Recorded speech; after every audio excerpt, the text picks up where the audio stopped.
Irmãos, a tomar assento agora, nesse momento. Convidar os irmãos para que estejam com a palavra de Deus em aberto, em Deuteronômio capítulo 5.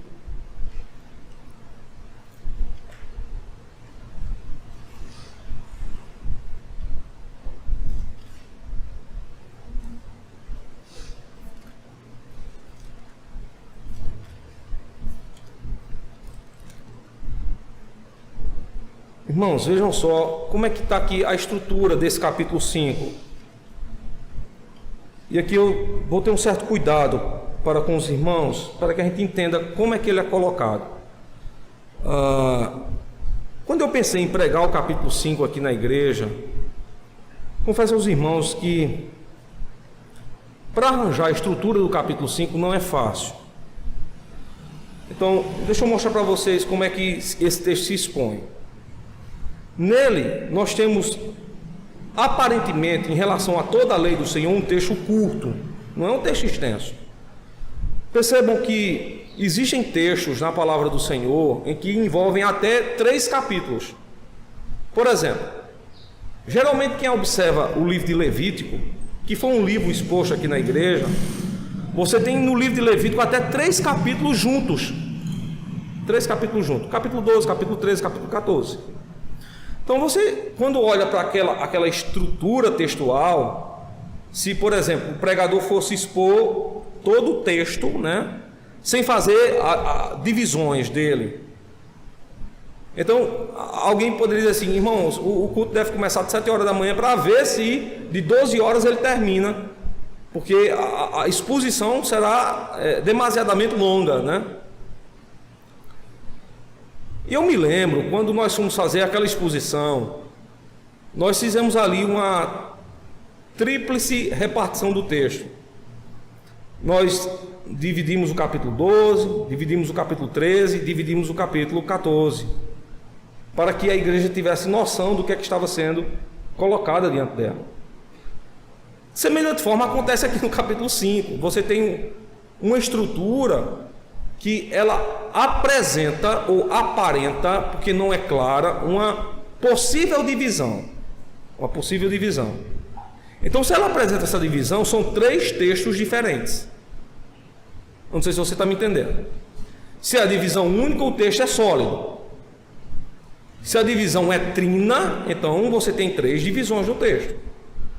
Então, eu gostaria de ver aqui com vocês uma possível divisão do capítulo 5. Prestem atenção. Essa divisão da seguinte maneira: do verso 1 ao verso 4, e você aí, depois eu falo para você acerca do verso 5. Então essa seria a primeira divisão textual. A segunda divisão textual, ela é literalmente a repetição dos mandamentos, com algumas exceções de Êxodo 20. As exceções que são aqui guardadas dizem mais respeito ao 4º mandamento, que está contido aqui no verso de número 12, que é referência a Êxodo capítulo 20, verso 11.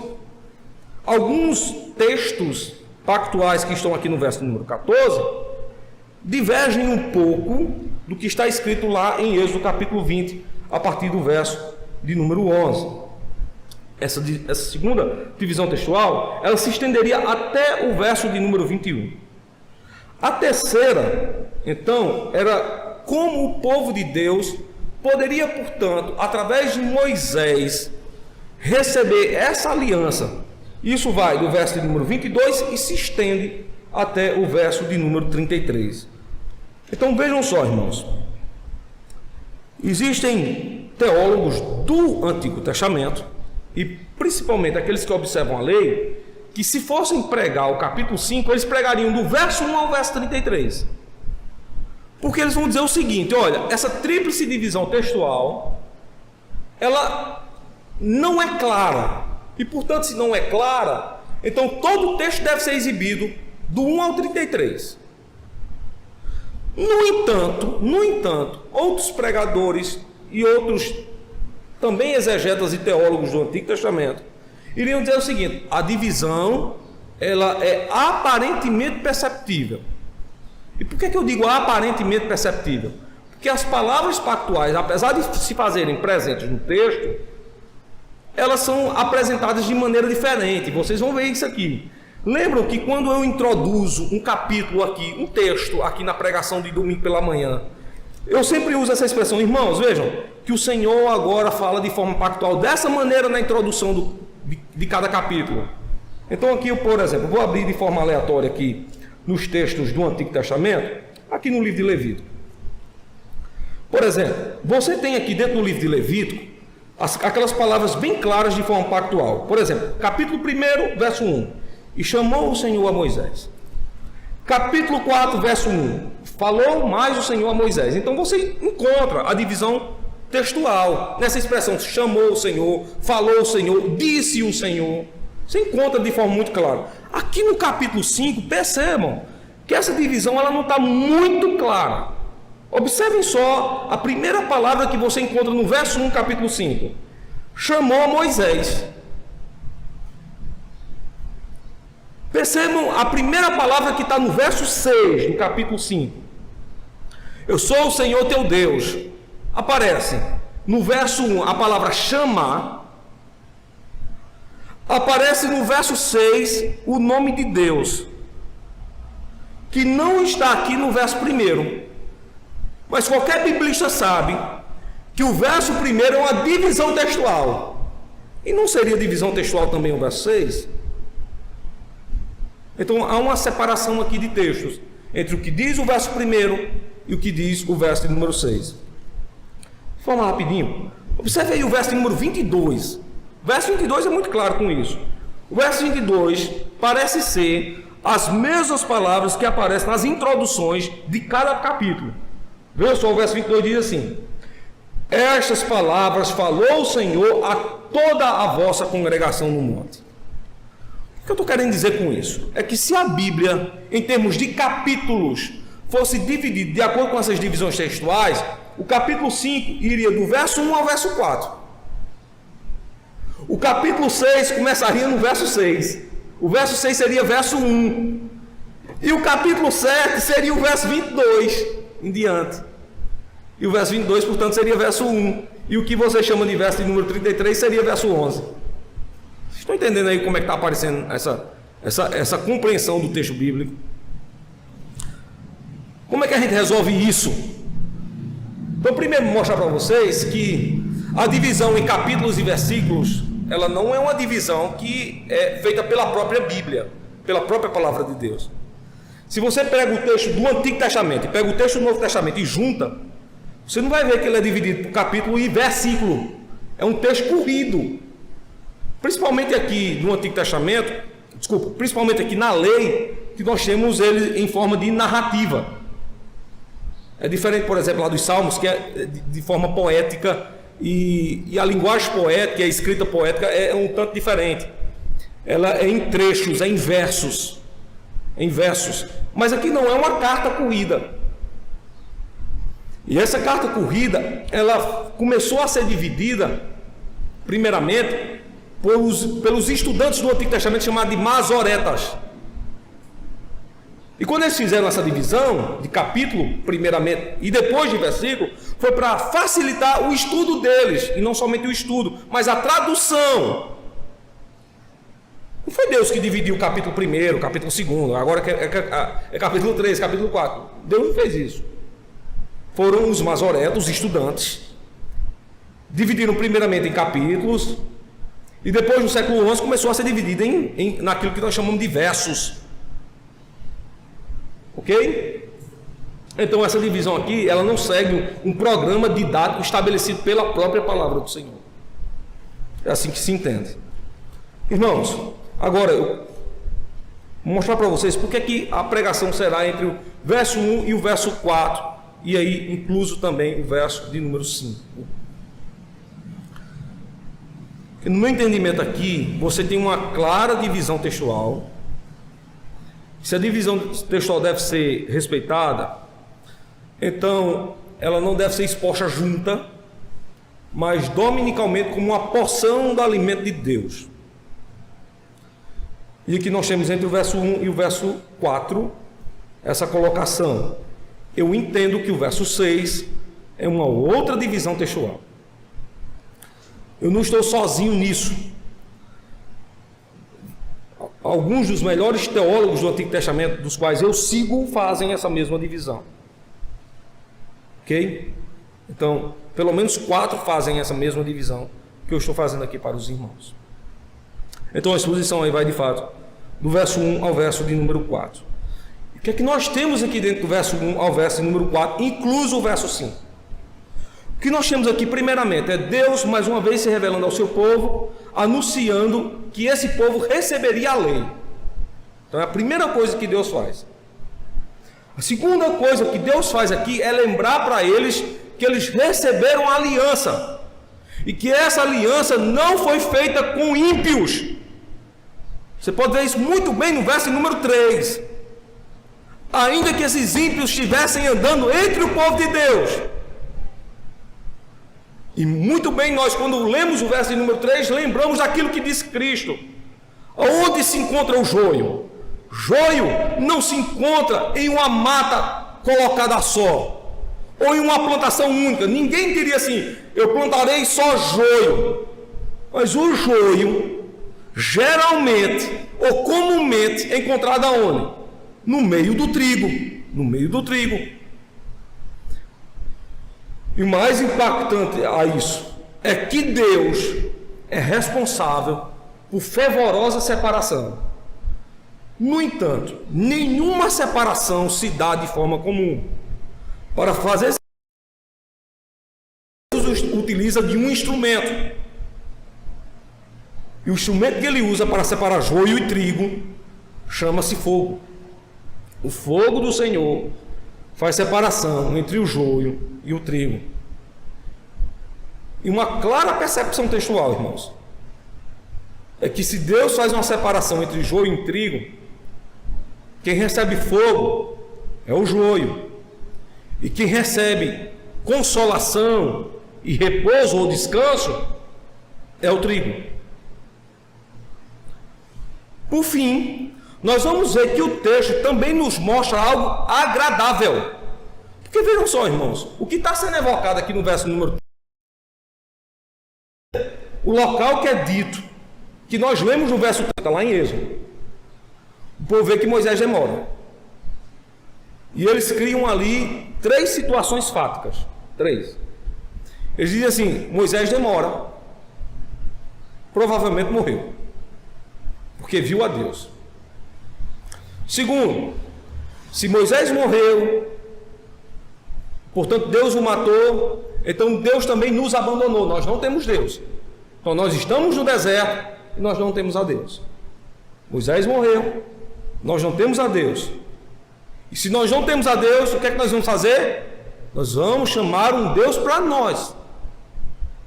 E quem seria esse Deus? Então vamos descobrir agora.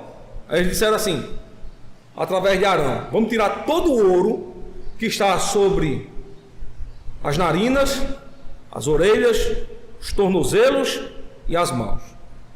E reuniram todo o ouro.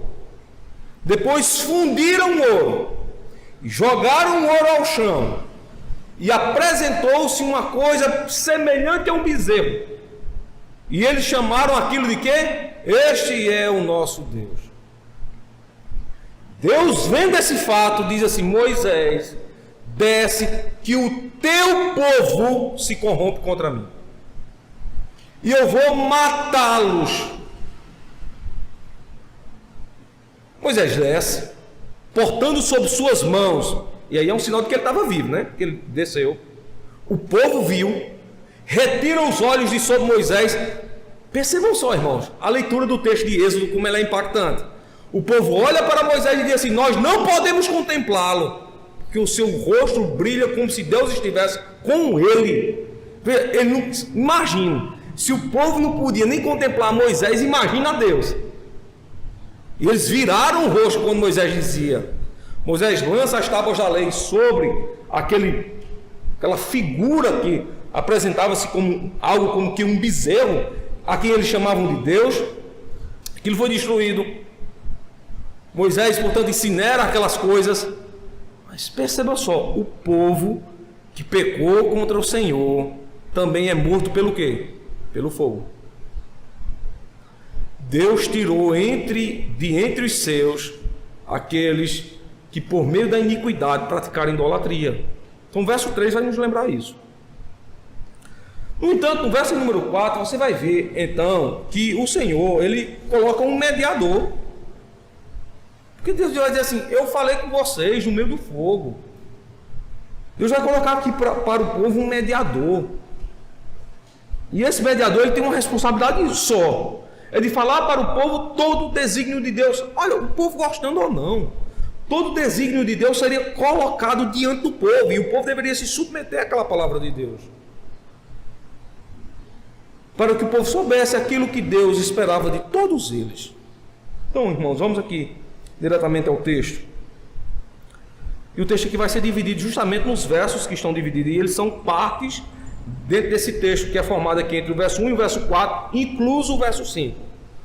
Diz assim: e chamou Moisés a todo Israel e disse-lhes: ouve, ó Israel, os estatutos e os juízos que hoje eu vos falo aos ouvidos, e aprendê-los-ei e guardá-los-eis para os cumprir. Que estatutos e juízos seriam esses? Os 10 mandamentos. Vocês podem ver isso a partir do verso 6, a repetição de Êxodo capítulo 20, a partir do verso 3. Deus estava agora falando para o povo acerca dos seus mandamentos. O Senhor chama esses mandamentos de estatutos e juízos. O que são estatutos? Estatutos são regras que o povo deveria cumprir para viver bem. Interessante. Nós vivemos em uma pátria chamada Brasil. Nós temos leis, e essas leis nos ensinam como nós vivemos bem. Vivemos bem em sociedade. Mas aqui, Deus não somente quer dizer para o povo como o povo deve viver bem em sociedade. Se fosse isso verdade, os mandamentos seriam a partir do capítulo de número, aliás, a partir do 5º mandamento, se estendendo até o 10º. Nós só teríamos 6 mandamentos: honrar pai e mãe, não matar, não adulterar, não roubar, não dar falso testemunho e não cobiçar. Seriam apenas esses. Mas veja que estatutos aqui vem acompanhado de quê? Estatutos e juízos. Deus também estava fazendo lembrar ao povo de forma muito clara que a violação de uma dessas palavras traria sobre eles uma forma de juízo de Deus. Deus iria se lembrar deles. Eles estão numa relação pactual, num acordo. Vejam só, irmãos, acordos, eles não devem ser violados. Palavras dadas devem ser palavras cumpridas.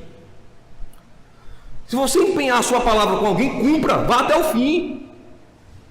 Obviamente que você não vai até o fim numa palavra dada quando a palavra é violada. Você faz um acordo com um camarada, chega junto dele e diz: olha, eu quero fazer um acordo com você para que entre nós as relações possam ir bem. Nós somos vizinhos, seus filhos gostam dos meus, as nossas famílias se dão muito bem, mas nós devemos fazer um acordo. Você respeita a sua família e respeita a minha família, eu respeito a minha família, respeitarei a sua. Quando você vê meus filhos fazendo alguma coisa de errada, você me comunica. Você não vai bater neles não, você vai me comunicar. E eu vou açoitá-los, e eu vou ensiná-los a forma correta, como eles devem proceder. Esse é o nosso acordo. Você vê vir o ladrão querendo adentrar o meu lar, você me avisa, você me socorre. Você dá o aviso. Nós temos um acordo. Se você precisar de alguma coisa, você me comunica, e eu vou no seu auxílio se eu tiver. Se eu não tiver, nós vamos procurar meios para que a sua dificuldade, para que o seu problema seja resolvido. Esse é nosso acordo, esse é nosso pacto. De repente, o vizinho que formou um acordo, formou um pacto, vê o filho do outro vizinho rabiscando a parede, e ele tomado de ira, vai lá, toma o borrão de giz da mão da criança, e não somente toma, açoita a criança. A criança: papai, um homem na rua foi e me bateu. O pai, vitimado com o choro do filho, se põe à porta e diz assim: que foi que ele bateu no meu filho? Ao vizinho: está vendo aqui, ó, ele causou um dano na minha parede, acabei de pintar, ele veio com um borrão de giz e manchou minha parede, escrevendo coisas aqui aleatórias, ridicularizando o meu trabalho, menosprezando o meu dinheiro, e eu não tive uma outra opção a fazer a não ser açoitá-lo. O pai diz assim: mas nós não tínhamos um acordo, que você visse Se você visse o meu filho errando, você me avisaria e eu o corrigiria, eu o açoitaria, eu o ensinaria a forma certa, a correta de proceder. Nós não tínhamos esse acordo. Está feita a desavença, irmãos. Está feita a desavença. O pai que se viu vitimado pelo choro do filho, da criança que estava ali chorando, padecendo, por um acordo que foi violado. Acordos, pactos, eles não devem ser violados. É por isso que existem leis. Leis são para serem cumpridas, para que nós vivamos, possamos viver bem. São estatutos, mas também são juízos. Nos diz, se você violar a lei, você receberá agora uma pena. Ora, a lei diz que é proibido matar. Se você ir fora com uma arma de fogo na mão e atirar em alguém e matar, o juízo vai vir sobre mim. A polícia baterá na minha casa, me levará preso, eu serei julgado e fatalmente condenado à prisão, porque eu cometi um delito, cometi um crime, violei o quê? Um estatuto, uma regra, uma norma, uma lei. Veio sobre mim o quê? Juízo. Vocês perceberam aí que a repetição dos 10 mandamentos, contida do verso 6 ao verso número 21, ela não é apenas aquelas coisas que dizem respeito à sociedade, mas ela é também aquelas coisas que dizem respeito a Deus. É por isso que ela possui também mais 4 mandamentos. Não terás outros deuses diante de mim. Não farás para ti imagem de escultura. Não tomarás o nome do Senhor teu Deus em vão. Lembra-te, pois, do dia de Shabat. Veja, esses mandamentos nos lembram que, para que eu possa viver bem, eu não somente tenho que olhar para a sociedade, mas eu tenho que olhar primeiramente para quem? Para Deus. Agora, quem vem primeiro? Os mandamentos para o povo ou os mandamentos para Deus? Para Deus, irmãos. Os primeiros mandamentos são mandamentos para Deus. É por isso que na nossa tradição cristã, nós primeiramente participamos do culto, para depois participarmos de quê? Da sociedade. Veja, quando eu participo do culto e vou participar da sociedade, na sociedade eu vou levar Deus, que eu recebi no culto. Eu recebi instruções divinas, chego na sociedade cheio de Deus e faço com que Deus seja aplicado no meio do povo. Mas o contrário não é verdadeiro. O contrário não é verdadeiro. Se você participa da sociedade do mundo e vem para a igreja, então você traz de lá para cá. Você não está levando daqui para lá. Você está fazendo de lá para cá. Igreja. Você primeiramente ia chegar aqui com a linguagem totalmente torta, né? Não ia mais chamar de irmã e nem de irmão, né? Já ia ser uma linguagem binária.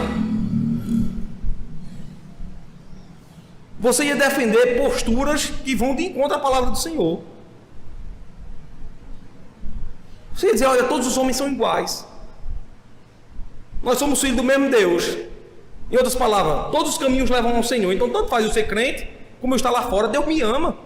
Deus me ama. Deus não vai me deixar perecer não, porque assim como um cristão eu sou filho de Deus, como um ímpio também eu serei chamado filho de Deus. Porventura Deus ia deixar um filho seu morar em outro local que não fosse a sua própria casa? De forma nenhuma. Onde está o pai, ali estarão os filhos. Você ficaria logo com isso. Você logo normatizaria os dias. Todos os dias são iguais. Então aquilo que eu faço na segunda eu posso fazer no domingo. Aquilo que eu faço na terça eu posso fazer no dia do Senhor. Então se na quarta-feira eu sair com os meus amigos, com os meus familiares, com os meus conhecidos, seja lá com quem for, para fazer o que não devo, eu posso fazer isso no domingo também. Posso fazer isso no domingo também.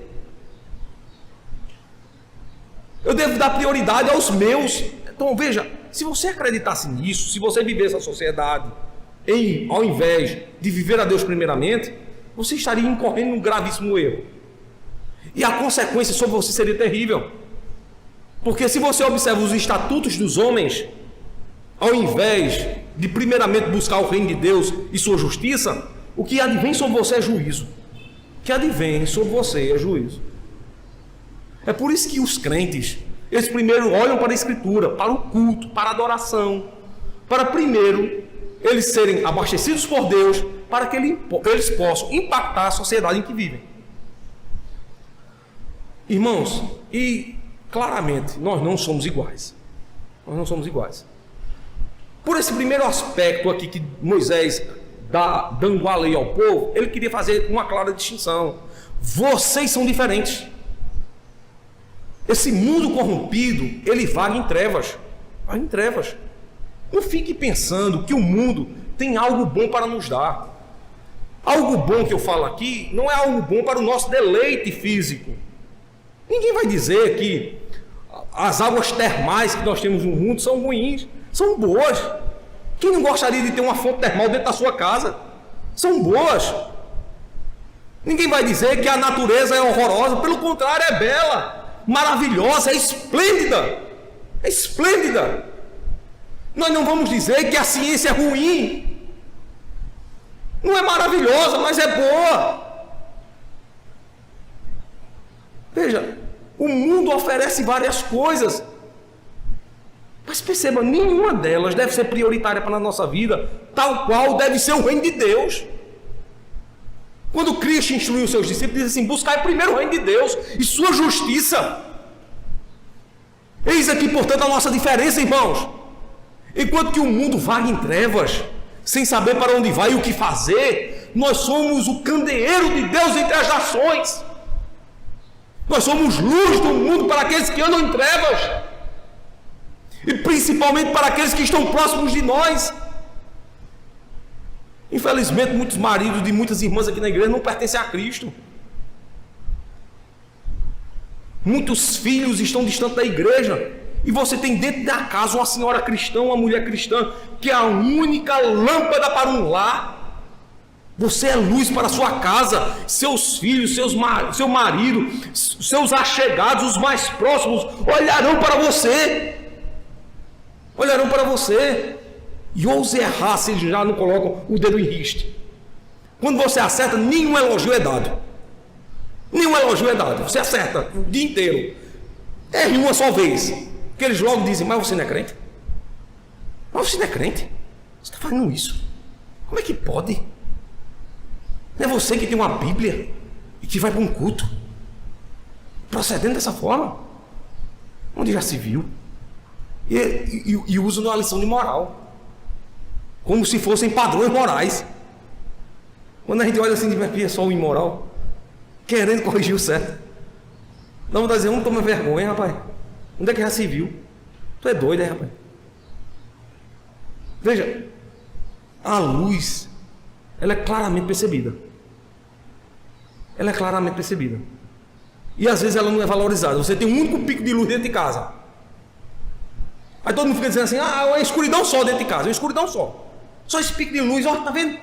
Só esse pico de luz nós temos dentro de casa. Apague o único pico de luz que você tem dentro de casa, para todo mundo dizer: agora nós estamos na escuridão de fato, de verdade. Nós estamos em trevas. Você é luz. E o que quer que você faça? As pessoas, até mesmo quando você não fala, vem Cristo em você. Vem Cristo em você. Você que não pensa, as pessoas veem tanto Cristo em você que gostariam de ser o que você é e não podem. Elas tentam, mas não conseguem. Você está vendo eu pregando o evangelho para uma pessoa, eu nem vou lembrar, a pessoa disse assim: mas pastor, eu queria ser assim como o senhor, mas não tem como, não consigo. Aí você fica pensando: olha, queria ser como nós, mas não consegue. Tem vontade, mas não consegue. Tem desejo, mas não pode. Um dia desse lá na rua, né, eu conversando com um dos meninos, aí ele disse assim, falou uma palavra interessante, ele disse: pastor, olha, eu gostaria de ir para a igreja, mas olha, não se preocupe não, eu vou para a igreja. Eu conheço esse menino desde que cheguei aqui, nunca veio. Vontade tem, mas cadê a força? Está morto seus delitos e pecados. Está morto. Outros dizem assim, sem saber do que dizem, sem saber do que falam: olha, mas quando eu crescer e tiver aproveitado toda a minha vida, eu vou para a igreja. Eles pensam que eles têm livre-arbítrio, livre-desejo. Eles pensam que podem fazer o que querem no tempo deles. Às vezes você olha para essas pessoas e diz assim: então faça o seguinte, se você tem livre vontade, livre desejo, livre-arbítrio, então opte por não pecar, vê se você consegue. Opte por não pecar. É claro que não consegue. Eles queriam ser como nós, mas não podem.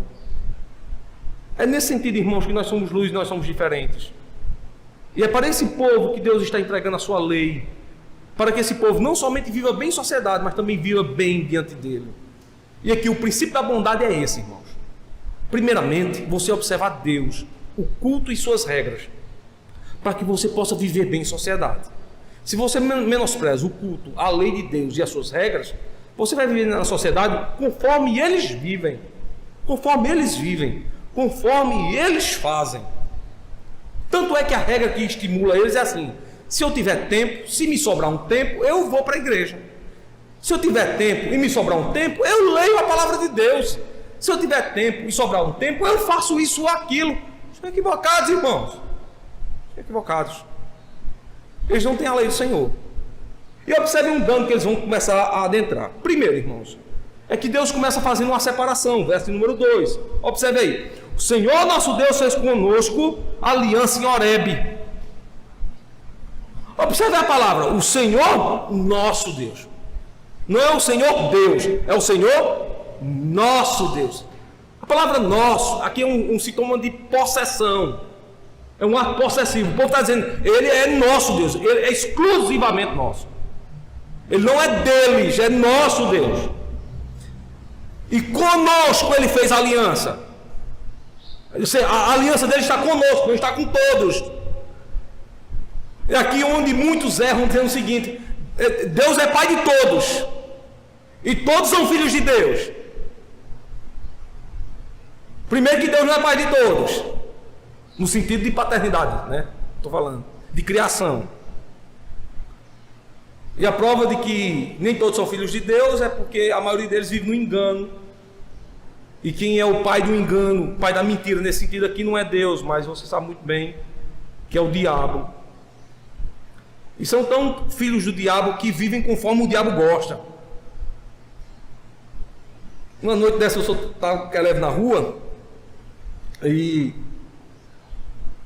tem uns jovens lá, infelizmente, rapaz, passam lá na nossa rua, às vezes de madrugada, e quando não passa embriagado, passa drogado.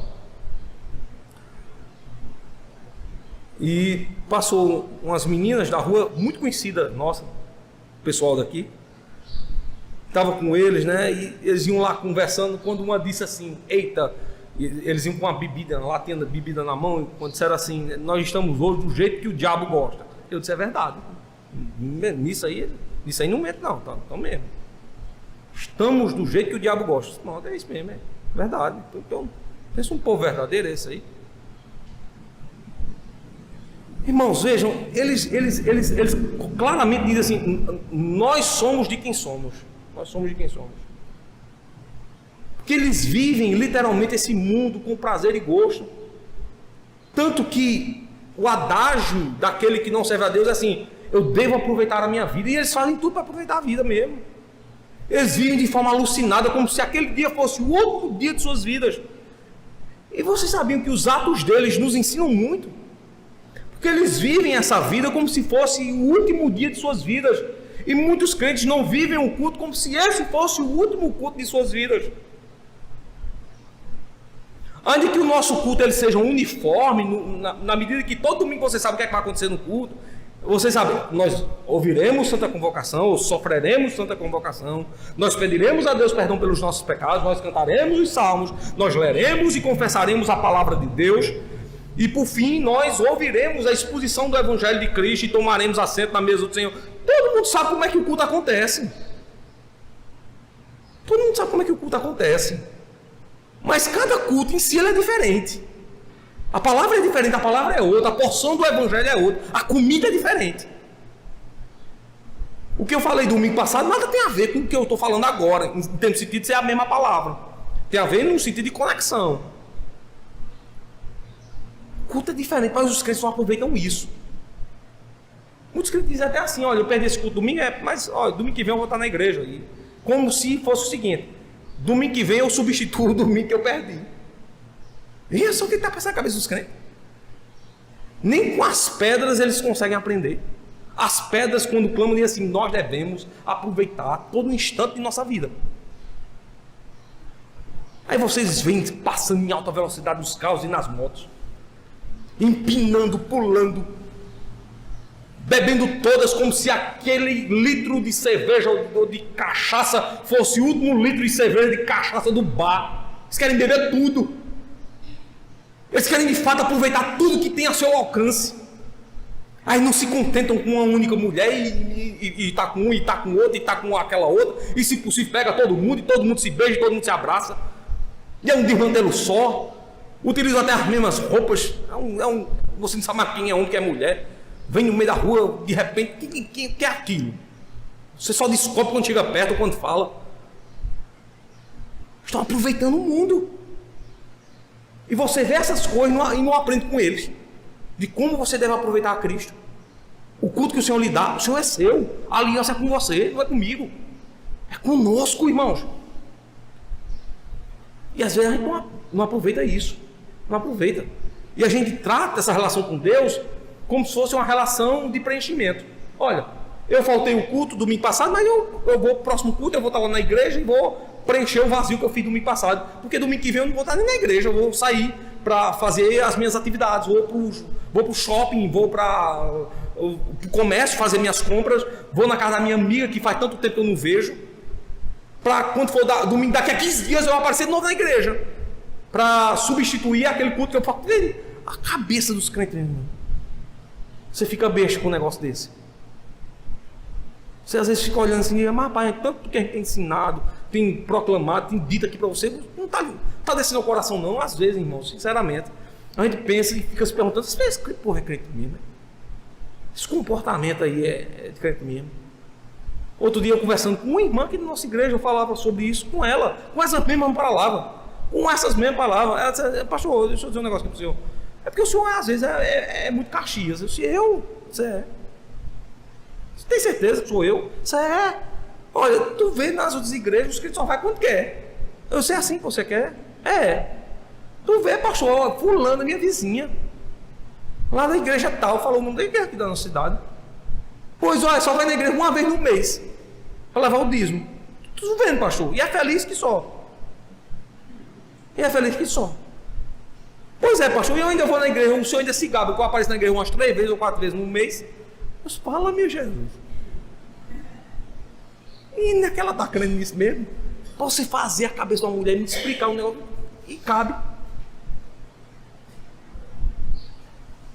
Veja, irmãos, aí você fica se perguntando, esse povo é crente mesmo? Será que esse povo entende o que de fato é servir a Deus? Porque perceba só, se você não serve a Deus bem, o que pode acontecer com você? Verso 3, olha só, o que pode acontecer com você? O verso 3 diz assim, não com nossos pais fez o Senhor esta aliança, mas conosco, todos que hoje aqui estamos vivos. Bora descansar o texto. O verso 3 começa, Deus não fez aliança com nossos pais, porque nossos pais fizeram o quê? Pecaram no deserto. Pecaram, quando pecaram, trazendo sobre si uma aliança com Deus estranho. Segundo, pecaram em Meribá, quando tentaram a Moisés a ferir a rocha. Desacreditaram do Senhor, dizendo assim, lá no Egito nós éramos felizes. Pense. Rapaz, eu fico pensando, rapaz, se eu tivesse no lugar de Moisés, Senhor, o que é que eu fazia com esse povo? Espere só. Lá no Egito, eles diziam assim, nós estamos escravizados, vamos morrer. Vamos orar a Deus, aí ora a Deus, aí Deus manda a praga no Egito. De tal forma, na 10ª praga, Faraó diz, eu não aguento mais, pega esse povo, vai embora, some da minha presença. Aí o povo entra no deserto e o Senhor ali cuidando deles. De repente Faraó diz, eu vou mandar os escravos embora, e quem vai trabalhar para mim? Oxente, chama aí a guarda do Egito, nós vamos recapturar esse povo. E sai a guarda atrás do povo, aí Deus diz, eu vou ter misericórdia deles. Aí começou a ferir a roda das carruagens, dos exércitos do povo egípcio. E eles ainda atrás do povo de Deus, e Deus dando livramento de toda a sorte. De repente eles chegam diante do mar, e Deus diz assim, eu vou livrar. Eu vou livrar. Moisés, o que é que tu tem na mão? Uma vara. Toquei nas águas. Quer ver o que é que acontece logo de uma vez? As águas se abrem, o povo passa pé enxuto. De repente lá vem Faraó e as águas fecham e matam aquele povo todo. Deus os põe no deserto. Aí as pragas nem trabalham e Deus manda comida. de graça, 0,800. Aí eles dizem assim: nós não temos carne, como cordonizes. O pão era o melhor que tinha, era tão bom que não podia ser deixado para o outro dia. O povo agora vai ter culto, Deus vai se revelar a eles através de Moisés, com palavras. Aí as pestes, como se não tivesse nada para fazer. E assim: Moisés, era melhor a gente estar lá no Egito do que estar aqui. Eu fico me perguntando, ainda bem que eu não era Moisés, porque se fosse,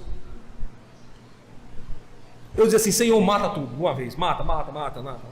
Tchau. Vamos se despedir logo aqui, porque nem no céu vocês vão estar comigo. Vão tudo para o inferno. Show! Mas não, irmãos, Deus tem misericórdia deles. Deus usa de misericórdia para com eles. Aí tentam, produzem falso ídolo, falsa adoração, falso Deus. Levam Moisés a pecar contra o Senhor. Agora, no verso 3, eles dizem: não foi com nossos pais que o Senhor fez aliança, porque eles pecaram contra o Senhor. Isso é o resultado, irmãos, de quem pensa que crente é, quando na verdade não é. Joio no meio do trigo. Joio no meio do trigo. Deus agora faz uma solene separação. Morram todos aqueles que pecam contra o Senhor. E Deus fez uma separação através das palavras que saem do fogo. Porque, irmãos, vejam, Deus não tem aliança com aqueles que pecam. A aliança do Senhor são com aqueles que estão vivos. O que é vivo, irmãos? É aqueles que permanecem diante de Deus, ainda que estejam mortos. Não sei se você sabe, mas Abraão, Isaac, Jacó e todos os santos do Antigo Testamento, todos os crentes do Novo Testamento, todos os crentes no limiar da história, que já passaram por essa terra, que morreram em Cristo, estão vivos. Deus tem aliança com eles, e tal prova é que no dia de Cristo, no dia que Cristo vier, sabe o que vai acontecer com eles? 1 Tessalonicenses 4,13, eles ressuscitarão, estarão vivos. Aqueles que amaram ao Senhor e que debaixo de aliança perseveravam, porque Cristo perseverava por eles. Eles estão vivos, irmãos, e servem ao Senhor vosso Deus. Servem ao Senhor vosso Deus. Como Deus mata os ímpios? Perceba só o verso 4. Face a face o Senhor falou conosco no monte. Aqui no monte aqui é uma referência ao verso 3, Horebe, que também pode ser chamado de Monte Sião, onde Deus deu as tábuas da lei. Falou conosco no meio do monte, no meio do fogo. O povo escutou ali a voz de Deus, estatutos e juízos, como o povo deve proceder diante do Senhor, como o povo deve proceder em sociedade. Deus requerendo do povo fidelidade. Fidelidade. Não amem a outros deuses. Não sirva a outros deuses. Venere, tome como certo o meu nome, é um nome pactual. Eu vou firmar com vocês uma aliança e vocês serão guardados nessa vida. Vocês não vão perecer. Confie em mim. Confie em mim. Assim como Deus falou no meio do fogo com Sadraque, Mesaque e Abednego. Confie em mim. Vocês não vão perecer, não. Se vão ser lançados em uma fornalha de fogo ardente, confie em mim, eu vou estar com vocês. Aí são lançados os 4. Nabucodonosor pensa: matei todos, pronto, acabou-se. Agora, aquele frenesi que tinha aqui dentro da Babilônia, ninguém agora vai mais dizer que eu estou fazendo errado, tudo agora tortado. Olha que lá se tem a cinza desse povo. De repente o camarada bota o olho assim: olha, negócio estranho aí. Estão lá no meio do fogo. Como estão? Estão queimando vivo? Não, está lá andando, como se nada tivesse acontecendo. Nabucodonosor diz assim: peraí, Nabucodonosor, peraí, não estou entendendo não. Olha lá, para tu ver como é que está. Bota o olho e diz: poxa vida. E entrou 3 e multiplica, já é 4. Estão caminhando como se nada tivesse acontecendo. Realmente o Deus deles é um Deus poderoso. É um Deus fiel, um Deus vivo. Livrou-os da morte. Irmãos, Deus disse isso ao seu povo, que o livraria do fogo. Mas a impiedade é diferente. A impiedade é diferente, ela não tem impacto com Deus, não tem aliança com o Senhor. Pelo fogo são perecidos. É assim que faz separação de joio e trigo, irmãos. O trigo é colocado em descanso, no santo descanso de Deus. É colocado na dispensa favorável do Senhor, ampla, onde todos os deleites lá estão, enquanto que a impiedade é colocada como palha no fogo e é queimada, destruída, separada, apartada de Deus. É assim que Deus faz com aqueles que amam a impiedade, que vivem no pecado. É por isso que pregadores dizem: pecado é coisa seríssima, e pecado é atentado contra Deus e contra a sua aliança, contra a sua lei. E pecar contra a lei de Deus traz tremendos prejuízos à vida do crente. Portanto, não peque, não vive no pecado. Abandone o erro, para que você não pereça. Para que você não pereça. Veja, esse povo todinho aqui pereceu, irmãos. Eu já falei aqui no estudo bíblico que tem uma coisa que você olha para o texto e diz assim: rapaz, tem um negócio aqui estranho. Porque, veja, está lá Arão, o povo. Arão incentiva o povo a pecar. Arão que dá ordem para reunir o ouro. É Arão que faz lá aquele negócio parecido com um bezerro. É Arão que incita a idolatria. Mas é Arão o único que escapa. Aí eu disse: tem um segredo aqui no texto, né? Você olha para o texto e diz: e Arão era mais bonito que os outros? Sendo que, de acordo com a lei de Levítico, havia muito mais prejuízo para a vida do sacerdote do que para a vida do povo. Se o sacerdote tivesse pecado, na hora que se colocasse diante de Deus, seria morto, abatido. Tanto que sobre as vestes ou as estolas sacerdotais haviam como que sinos, né? Porque enquanto o sacerdote estava vivo e andava, o povo escutava o tilinitar dos sinos. O sino está tocando, o sacerdote está aí vivo. O homem santo está aí dentro de Deus, está vivo, vivinho. Olha, está ouvindo. O sino está badalando. De repente, quando o sino silenciava, eu pensei: rapaz, o sacerdote morreu, caiu no chão duro. Ninguém está ouvindo mais sino nenhum. As estolas estão em silêncio. O sacerdote tinha um alto preço. Se ele andasse em piedade, seria abatido. Se ele andasse de forma santa, seria preservado. E agora nós temos Arão, sacerdote vivo, praticou idolatria, pecou contra Deus, ensinou o povo a adorar falso ídolo, está aí vivo. O povo diz assim: mas que negócio é esse, rapaz? Quer dizer que milhares morrem e escaparão, que é teu irmão? Justo, irmãos. Arão, irmão de Moisés, os crentes, irmão de Cristo. Moisés é o mediador, Cristo é nosso mediador, ele intervém por nós. Mesmo pecando, você ainda está vivo, porque Deus intercede por você. Porque Deus intercede por você. Deus usa de misericórdia por sua vida, assim como usou com a vida de Arão. E aqui nós temos o verso número 5. Veja só. O verso 5, irmãos, é um verso entre textos. Observem como é que ele está montado aí no texto. Veja que ele está em parêntese. Tem duas hipóteses aí para esse texto. É que ele está fazendo uma ligação entre o verso 4 e o verso 6. É a primeira hipótese.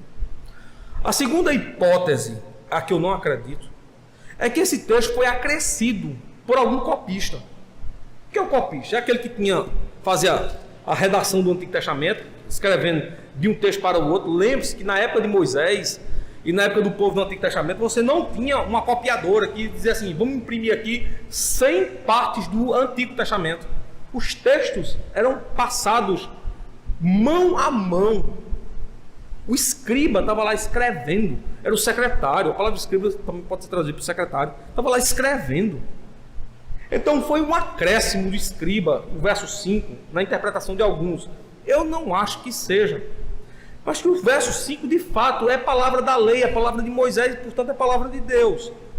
Porque veja só como é que está a estrutura desse verso número 5, apesar de estar em parênteses. Observe só.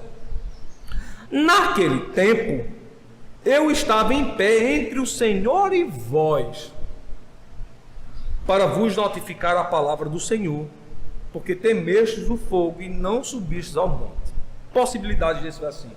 Observe que o texto começa assim: naquele tempo eu estava em pé diante de vós. Significa dizer que foi o próprio Moisés que escreve o texto, né? Olha como é que está o texto. Naquele tempo, eu aqui é Moisés, o escritor original, primeiro, é chamado de autógrafo, primeiro que escreve. Eu estava em pé diante de vós e diante do Senhor.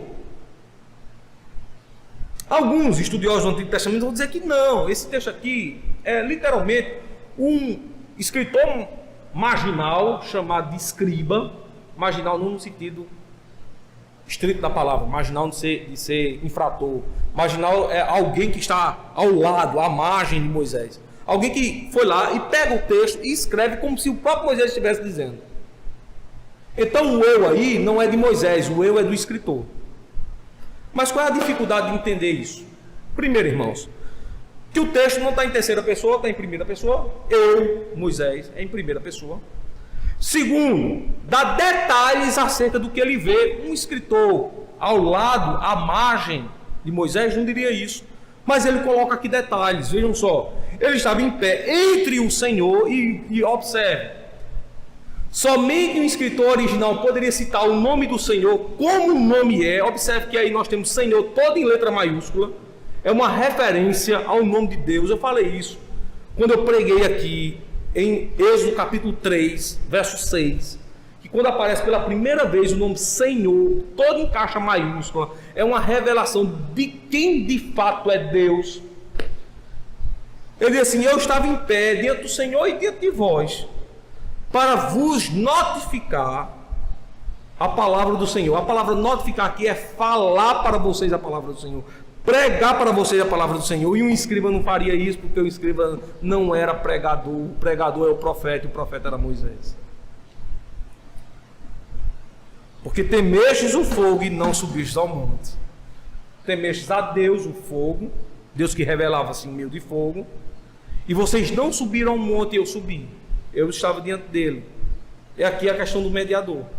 É o benefício de se ter a Deus. Se o malefício de não ter a Deus é ser consumido pelo fogo, o benefício de se ter a Deus é ser livrado do fogo. O seu mediador lhe livra do fogo. O que é que você merecia? Você é tão pecador quanto alguém que está lá fora. Então você merecia o mesmo destino daquele que não conhece a Deus. Você merecia o fogo. Por que você não recebe o fogo? Porque o mediador está entre quem? Entre Deus e vós. E o que é que o mediador faz? Qual é a função do mediador? Bora aprender, irmãos. Primeiramente, o Novo Testamento nos ensina qual é a função do mediador. Primeiramente, irmãos, vamos descobrir quem é nosso mediador. Aqui, no livro de 1 Timóteo, Paulo fala ao texto quem é o mediador que se coloca entre o Senhor e os homens. Quem é esse? Então vamos lá. O texto bíblico diz assim, abrindo aqui a palavra de Deus, no livro de 1 Timóteo, capítulo 4. Aliás, desculpa, capítulo 2, verso 5, diz assim: porque há um só Deus. Veja, essa expressão há um só Deus é a mesma que aparece em Deuteronômio 5, o único Senhor. Mas também, como só existe um só Deus, existe só um mediador. E esse mediador está novamente de acordo com as palavras de Moisés no verso 5, do capítulo 5, entre Deus e os homens, entre o Senhor e vós. Quem é esse mediador? Na antiga aliança era Moisés, agora Jesus Cristo. Jesus Cristo é o mediador. Qual é a função desse mediador? O que ele faz? Quem pode dizer assim, qual é o benefício de ter mediador? Peraí, Moisés livra Arão. E o que é que Cristo faz? Bora descobrir. Hebreus capítulo 2. Nós vamos começar a descobrir o que é que o mediador faz. Verso de número 10.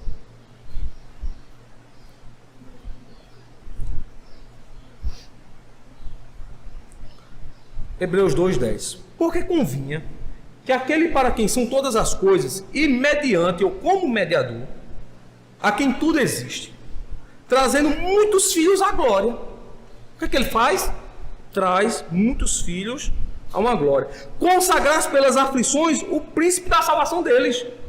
Porque assim o que santifica, como os que são santificados, nós, são todos de um. São todos de quem? Há um só Deus, por cuja causa não se envergonha de chamar eles de quê? De irmãos. O mediador está dizendo assim, vocês são meus irmãos. Observe só, como irmão, ele nos dá um presente. Ele nos dá um presente. Observe o presente aí em Romanos capítulo 8. Observe o presente. Romanos capítulo 8. Nós temos um presente maravilhoso que nós recebemos da parte do mediador. Verso de número 16 em diante. Olha só. Aliás, verso 14 em diante. Porque todos os que são guiados pelo Espírito de Deus são chamados filhos de Deus. Nós já sabemos disso lá de Hebreus.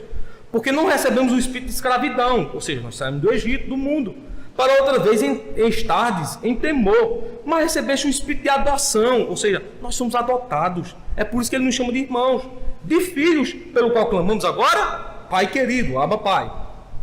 O próprio Espírito testifica com o nosso Espírito que nós somos filhos de Deus. E se somos filhos, somos logo herdeiros. Olha o presente. Também verdadeiramente herdeiros de Deus e co-herdeiros de Cristo. Presentes. Se é certo que com ele padecemos, para que também com ele sejamos glorificados. Volta aí para Hebreus capítulo 2. Ele não nos apresentou a glória, como está aqui no verso número 10, trazendo muitos filhos à glória. Qual presente ele nos dá? Verso 12. Anunciarei o teu nome a meus irmãos. Cantar-te-ei louvores no meio da congregação. E outra vez, o presente, olha só. Porém nele a minha confiança. E outra vez, eis-me aqui a mim e aos filhos que Deus me deu. Isso aqui é o presente. Ele nos livra da morte, apresenta-nos ao Pai, põe sobre o Filho verdadeiro a confiança, sobre Cristo a confiança, e agora, por causa dessa confiança, todos nós somos apresentados diante de Deus. Presente melhor que esse. Que presente maravilhoso. Você agora, tendo Cristo como seu mediador, se apresentar diante de Deus como filho. Escritura Sagrada, colocando isso perante seus olhos. Isso é gracioso, irmãos. Como isso se deu? 1 João capítulo 2, irmãos, verso 1. E aqui nós encerramos a exposição do mediador. 1 João capítulo 2, verso 1. Olha só.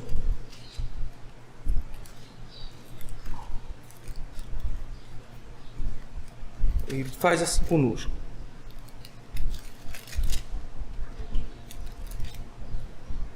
Meus filhinhos, estas coisas vos escrevo para que não pequeis. E se alguém, pois se alguém pecar, temos um mediador, um advogado para com o Pai, Jesus Cristo, o justo, aquele que a Escritura o chama de justo. Ele, Cristo, é a propiciação pelos nossos pecados, ou seja, ele substitui-nos, e não somente pelos nossos, mas de todos que estão pelo mundo. A tradução correta, o entendimento correto, mas também pelos de todo mundo, é que todo mundo recebe salvação. Em todo mundo você tem crente. Sobre toda a terra, sobre todos os homens, você tem ali a constituição dos crentes. E nisso sabemos que o conhecemos. Quando guardamos, interessante, né? O capítulo de número 5 começa com isso. Quando guardamos os seus mandamentos, estatutos, juízos. É isso que o mediador nos faz. No domingo que vem, irmãos, nós vamos conhecer esses estatutos e juízos, que está aí entre o verso número 6 e o verso número 21, que é a segunda parte aí do capítulo 5, né? Ou o outro texto, a outra perícope que nós encontramos aí dentro do capítulo 5. Quais são esses estatutos e juízos que foram falados a nós pelo mediador como palavras que advêm do fogo? Muita gente pensa assim, não adorar outros deuses, terá o Senhor como único Senhor, não tomar o seu nome em vão, lembrar-se do Shabat. Não. São esses, mas as qualificadoras. Domingo que vem nós vamos conhecer isso. Nós vamos conhecer as palavras que vieram do fogo para a nossa vida, para que para o fogo a gente não possa ir. As palavras que vieram do fogo, para que do fogo nós não possamos ir. E essas palavras devem estar vivas em nossa mente, para que a gente não pague um preço caríssimo pelo pecado que cometemos. O Senhor nos abençoe, irmãos, agora, sempre. Amém. Fica de pé. Nós vamos fazer a oração de gratidão, receber bênção divina. E como eu falei para os irmãos, nós vamos cantar a parte curta do Inário. Inário Novo Cântico, vamos cantar a doxologia, que é o cântico de número 6 do Inário Novo Cântico. Ok? Então, façamos isso para a glória do nosso Senhor, para a adoração do nome de Cristo. Senhor nosso Deus, nós te agradecemos nesse momento tão ímpar que o Senhor nos coloca aqui diante da tua igreja, uma vez que nós somos chamados a esse conhecimento tão bom e aprazível que o Senhor nos coloca, porque as palavras que advêm do fogo são instrução, justiça e juízo para o nosso conhecimento e para o deleite da tua igreja.